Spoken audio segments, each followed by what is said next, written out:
Good morning and good afternoon. This is Monica Paolini from Sensafili, and today we're talking about smart data and how the digital transformation is going to be able to leverage that to improve network performance and resource utilization.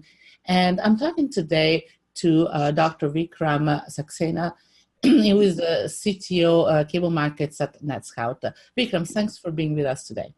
Thank you, Monica. Happy to be here. So can you tell us what you personally and what NETSCOUT is doing in this area? Yeah, absolutely. I think NETSCOUT is at the center of what you refer to as digital transformation in the industry. What digital transformation is all about is how to drive speed and agility in the environments that our customers are dealing with. So it's really all about that. And to drive that, it has to be driven by smart data. What we mean by smart data is data that has been refined for things that will enable the network to have that speed and agility.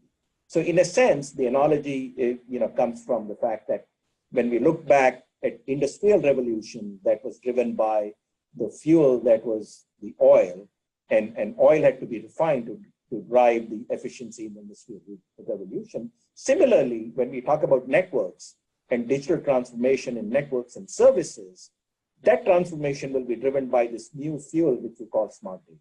And smart data is nothing but data from the network that has been refined to serve a variety of use cases to make sure that the networks can be agile, dynamic, and can operate at the speed and agility of the customers. How big of a change is this? Because there's a lot of debate. Is it just a little bit of making the network a little bit more efficient, or is it a game-changing type of change?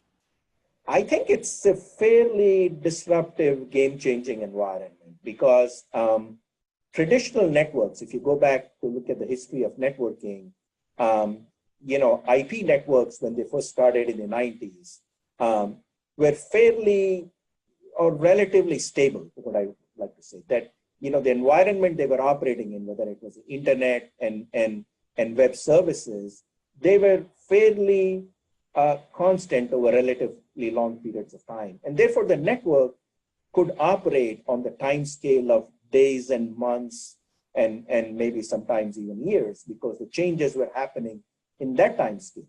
Now, what has happened is with the introduction of cloud and virtualization and those kinds of technologies, applications are becoming more agile. And therefore, the network that keeps up with these applications, they have to become more agile. So the speed has gone from days and months to seconds and minutes, and in some cases, even sub-seconds. So how do you operate this network at those high speeds is a fundamentally game-changing proposition. And I think this is where things like artificial intelligence, automation, using network data or smart data to drive all this is a fundamental change to how networks will be operated in the future. So basically, the networks are becoming more complex. We know more about them. And so this is an opportunity to use that complexity and that knowledge to optimize. What is going on today? And we're going to talk about the future, but let's try to talk a little bit about what is going on today. What is that operators are doing right now? Yeah. So, this is going to be a multi-stage transformation in the industry, right? It's going to take a while for it to play out. So right now, what is happening is operators are moving from a hardware-centric network to a software-centric network. So the first step has to be move to an environment which will be capable of delivering the agility. So the move that is happening is instead of going with proprietary appliances that are hard to change and hard to augment, go with a software model. And this is the whole revolution of NFV and SDN that started maybe like roughly 5 years ago, where the appliance model was decoupled and disaggregated, so you can have control plane and user plane running separately in general purpose appliances, and generally the control plane and the services were controlled all in software.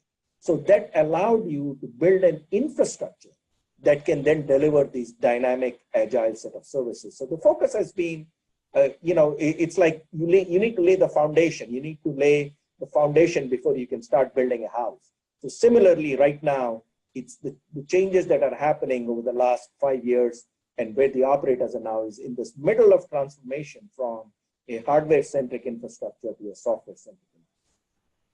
And how well are operators doing? So they're moving to, they're transitioning. How well are they doing in being able to using the smart data to their advantage to optimize their networks? So right now, the whole system is operating more in what I call an open loop fashion. In other words, the smart data is more being used to make sure that the customer experience, and the service delivery is happening without a negative impact on the customer.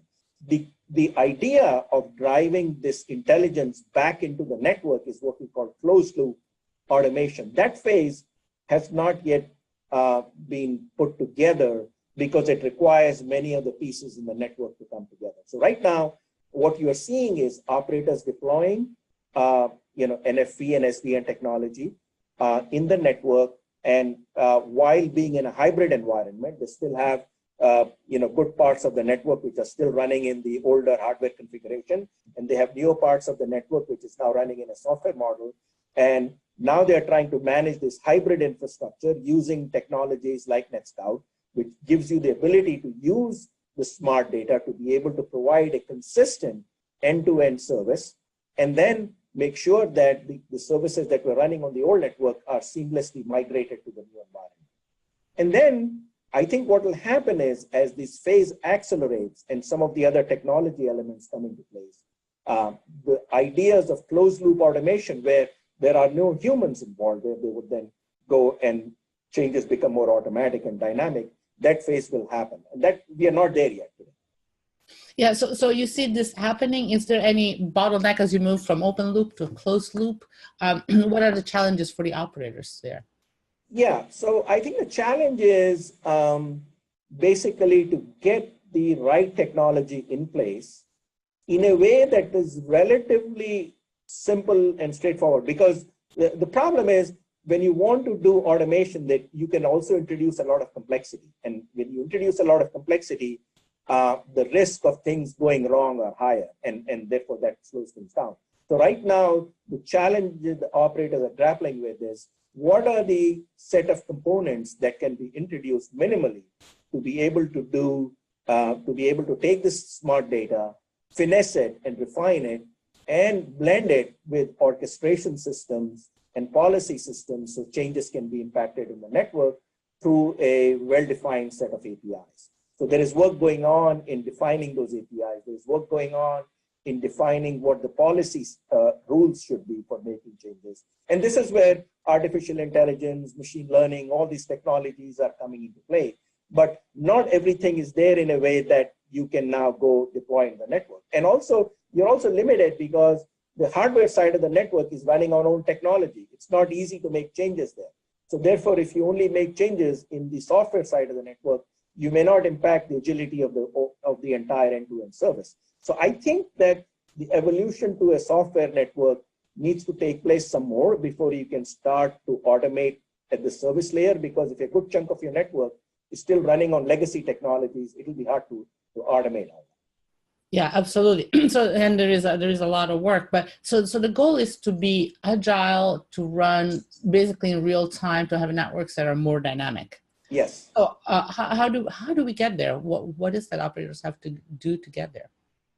Well, so I think what the operators, what NETSCOUT is doing to help the operators, basically, take this, large set of network data and then really distill it down to what we call high fidelity data and separate it from the low fidelity data. Because a lot of data that comes from the network doesn't have the granularity that will allow them to drive these kinds of changes that they're envisioning. So our job is to focus on that data set, which comes actually from monitoring user traffic, that data set, which is a high fidelity data set, that will give you all the information about applications, services, the subscribers, and the network technologies that they're operating on, all the way from, layer 3 to layer 7, let's say, and then make it contextual, make it real time, make it actionable, and make it structured in a way that these data sets can be manipulated in a relatively straightforward and simple fashion by the upstream applications to be able to drive this. So the underlying infrastructure where smart data will begin to play a key role in driving this transformation is where we are helping the operators, and that's where we are educating the operators. We are working with them to go down this transition, because if they don't latch on to the right data set, if they keep working on this heterogeneous mix of data set, it's going to be extremely challenging to use data to be able to drive all these changes. So where we come in is to help them understand and start using the data set that will make this transformation go faster.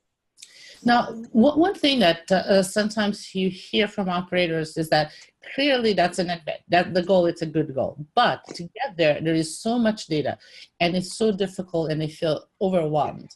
Yeah. And how can you help them to sort of overcome this feeling of like being snowed under all the data that the network produces? Well, that's a very valid point, and that's exactly the reason why many of the big data projects haven't been successful in delivering the value that operators were expecting them to, because there is a flood of data and they don't know how to extract value from it, right? So this is where I think what they have to step back and look at it is the data that has the most fidelity and the most granularity to be able to drive it. So if you remove, it's the 80-20 rule, the 80% of the data they get from the network today doesn't have the fidelity.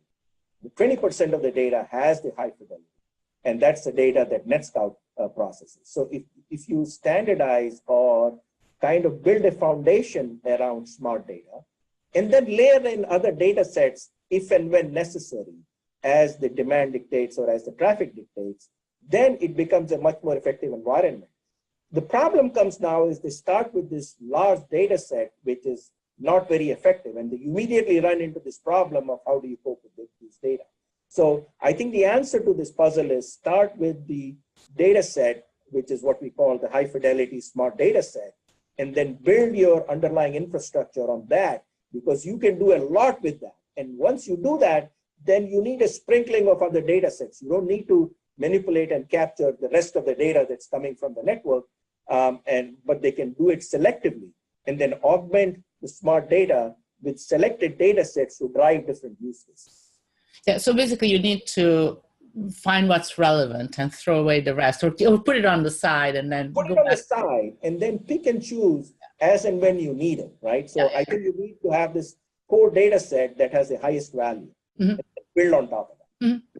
Yeah. So can you tell us a little bit about what is your approach at NETSCOUT in doing this? Because there's not, AI and all, it's not just something you get off the shelf. There's a lot of work in terms of how you approach it. What are your choices there?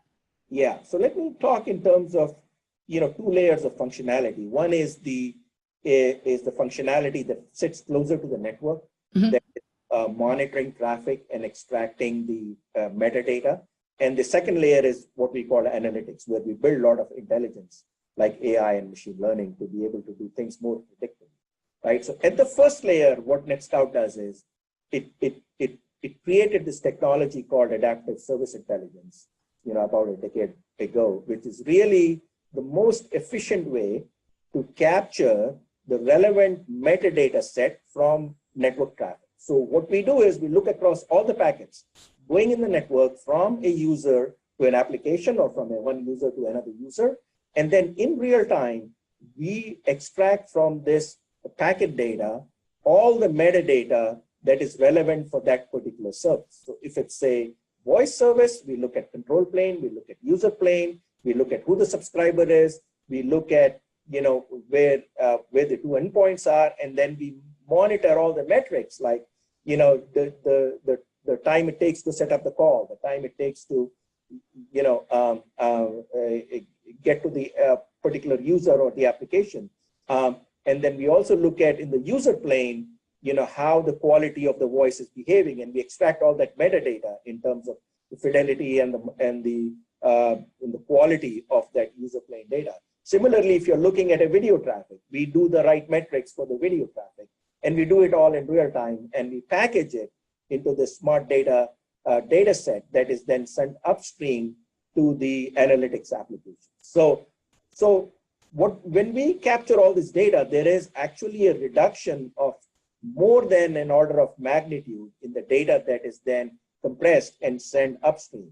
So 10 to 1 to 20 to 1 to 50 to 1 data reduction that happens because we have taken all the valuable pieces of information from this data on the control plane and the user plane and then packaged it in the right format so that upstream applications can then take advantage of that. So that's what we do, which is fairly unique in the industry because to do it at the scale, to do it at the volume of traffic that we are dealing with in very large operator networks, and do it all that in real time and send it upstream is an extremely challenging task. It's not easy to do that because you're talking of terabytes of data crossing your network. And then on the analytics level, what we do is now we build different use cases. There are subscriber-centric use cases to maintain customer experience, reduce churn, or there are network-related use cases for operations teams to make sure that the network is functioning without a hiccup, or to the security teams where they're looking at anomalies to see if there is any anomalous traffic that is trying to disrupt the network. So there are many, many use cases that the upstream applications create from the same data set, from the same metadata that gets created. So this is the NETSCOUT value proposition. This is where our technology plays a very key role. So. And how do you do it? Because in a virtualized network where there is not only it changes through time, but it also changes how the functions are, executed. How can you do this? Because clearly you have to do it in real time, but also in terms of the different components. You cannot just monitor one component because there is no such thing anymore from a hardware point of view. Yeah. So in a virtualized network, we put our instrumentation technology in different points in the network which are strategic to extracting the smart data. So if you look at a mobile network, we sit at the edge of the RAN, we sit in the core of the network where the sessions are being terminated, then we instrument in the IMS infrastructure where the session-oriented traffic is being handled. So in a network, if you look across all the way from the edge to the core, there are instrumentation points where we deploy technology. Now, when we go virtual, the problem gets a little bit more complex because unlike the hardware environment where we can tap physical wires and extract packets, in a virtual world, it becomes much more complicated because all of this sits inside a server. There is a hypervisor.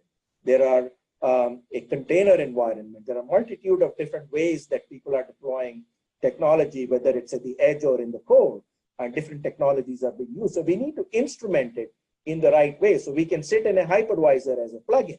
That's one model. We can sit on a container bridge where we are monitoring a whole bunch of cloud native functions that are deployed as microservices. Or we can sit as an agent next to an application in a public cloud.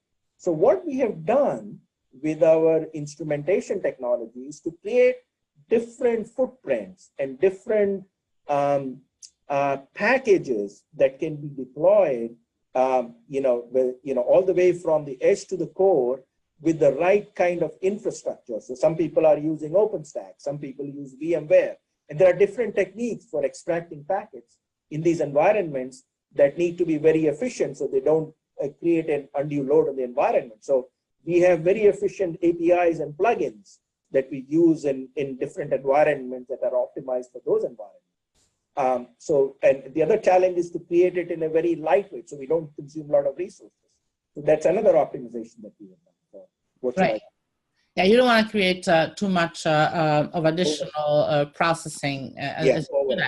But because all environments are resource constrained, so we have to be very cognizant.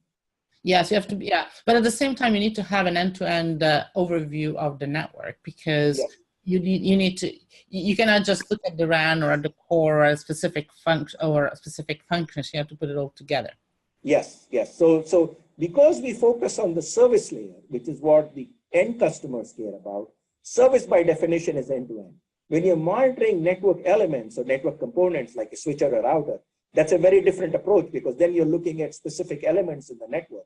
You're not looking across a service which is going end to end. So our focus always has been at the service layer, which by definition is end to end. So whatever we do at different points in the network, we need to put it together into an end to end view. Yeah. So is this a cloud-based type of solution? So the implementation follows cloud-native methodologies. Mm-hmm. Package this in either containers or virtual machines that can be deployed using any of the cloud-native technologies for automation, for deployment, for auto scaling, for auto healing. So essentially, the technology is packaged to be deployed in a set of cloud-native functions. Absolutely. So, final question for you. 5G is an obligatory one, but let's think about 5G and the future. How is that going to change the way operators deal with smart data? So 5G moves to a different architecture. I call it more disaggregated network. When you look up to 4G, the networks were highly centralized because you had all the intelligence was concentrated in the core of the network. So while it made it easier to manage the network, because the more functionality in the core, it's easier for operators because there are only few places they need to manage. But it became very obvious that this architecture will not serve the next generation applications, which require either very low latency or very high throughput. So when you have either of those cases, what you need to do is disaggregate the network into an edge and a core. And this is what 5G is fundamentally all about. It's disaggregating the RAN, it's disaggregating the edge and core functionality in a way that this notion of edge cloud is something new that was not there in 4G that's now coming into place. And the function of edge cloud is twofold. First is to manage user plane, because the user plane is what's going to move to the edge, because that's where the latency and throughput is going to be measured. The core functions will be mostly control plane oriented, and those functions will still stay in the core. So now there is a separation between user plane and a control plane, and that represents challenges from a monitoring and assurance point of view, because when you have these things being monitored in different places, you need to be able to correlate them together. So this whole idea of control plane, user plane separation in 5G is a very new idea, and this idea has a lot of power, but it needs to be managed properly, and we can help them do that. That's number one. Number two is when you move user plane closer to the edge, you need to be able to monitor the actual application itself. So it's not about managing connectivity, but it's about managing applications. So if you're delivering an AR, VR application or a connected car application or an autonomous vehicle application, you have to measure the latency on all this, because that's what the applications are all about. So if the latency is exceeding what the applications really want, then you can manipulate the network to reduce that. So monitoring application layer performance like latency and throughput is going to be very critical. So that's the other challenge in moving to 5G. So what we have done is optimized it for these two capabilities: control user plane separation and correlating control and user plane, so you can construct the session on an end-to-end basis, and managing key user plane characteristics like latency and throughput more at the edge of the network. Yeah, absolutely. So so that is going to be a fundamental difference in the way we organize yes. networks. Yes. Okay. Well, Vikram, thanks for talking to us and sharing your views with us. It was a great conversation. Thank you so much. Thank you, Monica. Happy to be here and happy to talk about it. And thank you all for listening in.